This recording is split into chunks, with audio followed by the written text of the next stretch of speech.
हरे कृष्णा। प्रथम पूजनीय गणेश जी, जिन्हें गजानन, विनायक, लंबोदर, वक्रतुंड, एकदंत जैसे अनेक नामों से बुलाया जाता है, जो छोटे से लेकर बड़े सबके प्रिय हैं, उनका शुभ आगमन 27 अगस्त 2025 को हो रहा है। यानी कि गणेश चतुर्थी का पावन पर्व बस कुछ ही समय में आने वाला है। ये उत्सव पूरे 10 दिनों तक चलता है और 10 दिनों के बाद अनंत चतुर्दशी के दिन भगवान गणेश जी की विदाई होती है, उनका विसर्जन किया जाता है। इस पूरे 10 दिनों तक गणेश भगवान की श्रद्धा भाव के साथ पूजा आराधना की जाती है। तो चलिए आज के इस विशेष वीडियो में जानते हैं कि गणेश चतुर्थी के दिन गणेश जी का स्वागत कैसे करें, उनकी स्थापना की विधि क्या है और उसके साथ साथ उनका विसर्जन कौन से दिन और किस मुहूर्त में करना चाहिए। इन सभी विषयों पर आज चर्चा करेंगे, तो अंत तक इस वीडियो को अवश्य देखिएगा। आइए आज का गणेश चतुर्थी व्रत विधि वीडियो आरंभ करते हैं। गणेश जी का स्वागत करने के लिए गणेश चतुर्थी के दिन प्रातः काल में जल्दी उठकर स्नान इत्यादि अपने नित्य कर्म करके स्वच्छ वस्त्र धारण करने चाहिए। कुछ भक्तगण गणपति जी का स्वागत करने के लिए एक दिन पहले ही अपने घर और पूजा के स्थान को स्वच्छ करके गंगा जल से शुद्ध कर लेते हैं और फिर ब्राह्मण द्वारा विधि विधान के साथ गणपति जी की स्थापना करवाते हैं। कुछ भक्त स्वयं मिट्टी से अपने हाथों से गणपति जी के विग्रह का निर्माण करते हैं और उन्हीं की स्थापना गणेश चतुर्थी के दिन करवाते हैं। गणेश चतुर्थी के दिन प्रातः काल में स्नान इत्यादि कार्य संपन्न करने के बाद सबसे पहले पूजा के स्थान को स्वच्छ करिए। संपूर्ण घर को उस दिन सजाया जाता है। मुख्य द्वार पर अशोक वृक्ष के पल्लव और फूल इत्यादि सजाए जाते हैं। गणपति जी का स्वागत करने के लिए रंगोली भी बनाई जाती है। उनकी स्थापना करने के लिए सबसे पहले एक स्वच्छ स्थान पर आसन तैयार करें। उच्च मध्यम आसन के ऊपर लाल वस्त्र बिछाया जाता है और उसके ऊपर गेहूं, मूंग, ज्वार इत्यादि रखकर रंगोली बनाई जाती है। फिर गणेश चतुर्थी के दिन जो शुभ मुहूर्त है,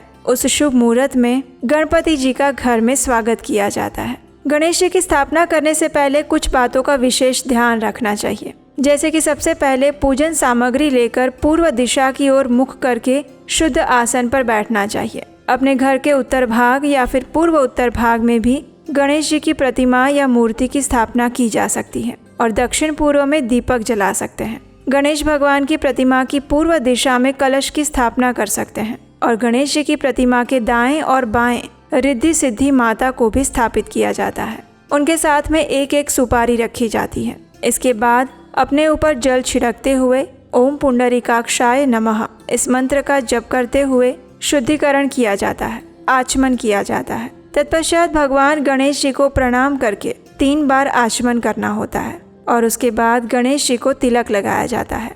उनकी स्थापना करने के बाद उन्हें पंचामृत से अभिषेक करवाया जाता है। उन्हें वस्त्र, जनेऊ, चंदन, दुर्वा, अक्षत, धूप, दीप, शमी पत्ता, लाल पुष्प, पीले पुष्प और फल इत्यादि अर्पित किए जाते हैं। साथ ही गणेश जी के प्रिय लड्डू और मोदक का भोग भी अर्पित किया जाता है।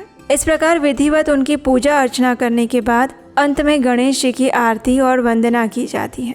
और हम आपको बता दें कि गणेश चतुर्थी के दिन शुभ मुहूर्त में ही विधि विधान पूर्वक गणपति जी की स्थापना और पूजन करना चाहिए और वही अधिक लाभदायी होता है। तो ये थी गणेश चतुर्थी के दिन भगवान गणेश जी की स्थापना करने की संपूर्ण विधि। चलिए अब विसर्जन के विषय में देखते हैं। गणेश जी का विसर्जन 3 दिन, 5 दिन, 7 दिन अथवा 10 दिन के बाद भी किया जा सकता है। कई भक्त अपनी क्षमता अनुसार उन्हें 3, 5, 7 या फिर 10 दिन बाद विसर्जित करते हैं। जिस किसी भी दिन विसर्जन किया जाए उस दिन गणपति बाप्पा की विधि विधान पूर्वक पूजा की जाती है। सबसे पहले 10 दिन या 1.5 दिन, 3 दिन, 5 दिन और 7 दिन तक की जाने वाली आरती, पूजन, अर्चन अवश्य करना चाहिए। विशेष प्रसाद का भोग लगाना चाहिए और फिर श्री गणेश जी का स्वस्ति वाचन करना चाहिए। विसर्जन के लिए शुभ मुहूर्त में गणपति बाप्पा की मूर्ति को जिस स्थान पर स्थापित किया गया था उस स्थान से थोड़ा सा हिलाकर आगे लेकर आना होता है। उसके बाद एक और स्वच्छ स्थान ले, उसे गंगाजल या गौमूत्र से पवित्र करें। घर की महिलाएं उस पर स्वस्तिक बना सकती हैं, उस पर अक्षत रख सकते हैं। उसके बाद उस पर एक पीला, गुलाबी या फिर लाल वस्त्र सुसज्जित करना चाहिए। उसके आसपास गुलाब की पंखुड़ियां बिखेरें और साथ में उस आसन के 4 कोनों पर 4-4 सुपारी रखी जाए।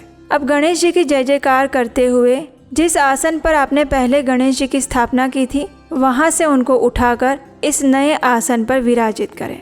वहाँ पर बिठाने के बाद उनके साथ फल, फूल, वस्त्र, दक्षिणा और 5 मोदक अवश्य रखें। उसके साथ ही एक छोटी लकड़ी लें और उस पर चावल, गेहूं और पंचमेवा की पोटली बनाकर बांध दें और अपनी क्षमता अनुसार दक्षिणा रखें। क्योंकि भक्तों की मान्यता होती है कि मार्ग में गणेश जी को किसी भी प्रकार की परेशानी ना हो, उन्हें भूखा ना रहना पड़े, इसीलिए उनके जाते समय उनको भोजन का सामान दिया जाता है। जिस प्रकार पुराने समय में घर से निकलते हुए जो भी यात्रा के लिए तैयारी की जाती थी, उसी प्रकार गणपति जी की विदाई के लिए भी तैयारी की जाती है।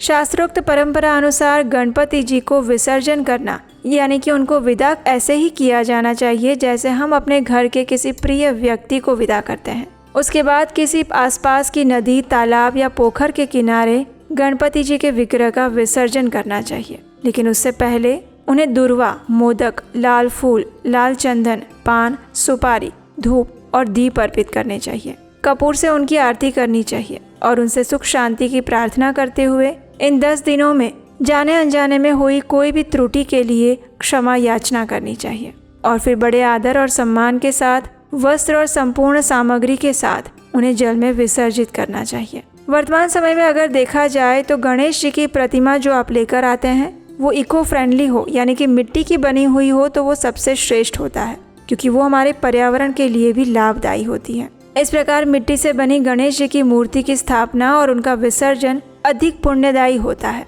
क्योंकि वे पूरी तरह से पानी में गलकर विलीन हो जाते हैं।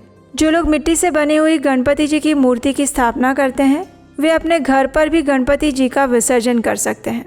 घर में एक विशाल जल के पात्र में उनका विसर्जन करके जब वो विग्रह संपूर्ण रूप से गल जाए तो उस पानी को गमले में डाल सकते हैं और सदा सदा के लिए अपने पास रख सकते हैं। घर में विसर्जन करने के लिए एक बड़े बर्तन या बाल्टी में इतना शुद्ध पानी लें जिससे कि वो मूर्ति पूरी तरह से डूब जाए और याद से उस पानी के जल में गंगा जल अवश्य मिलाएं और उसके बाद गणपति जी की विधि विधान से पूजा करके उस मूर्ति को धीरे धीरे पानी में रखें।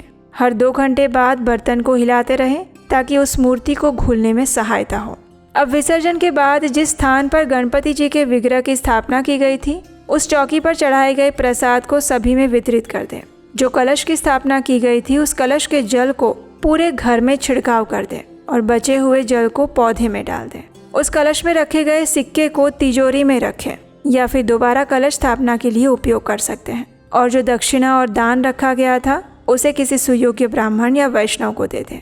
गणपति जी की स्थापना हेतु जो वस्त्र बिछाया गया था उस वस्त्र का भी दान करें या फिर उसका पूजा में उपयोग करें।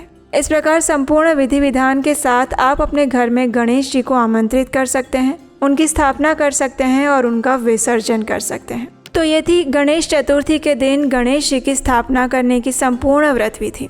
हमें आशा है कि ये व्रत विधि आपको सरल और उपयोगी लगी होगी। अगर ऐसा है तो इसे अपने मित्रों को अभी शेयर कर दीजिए और इस वीडियो को लाइक अवश्य कीजिएगा।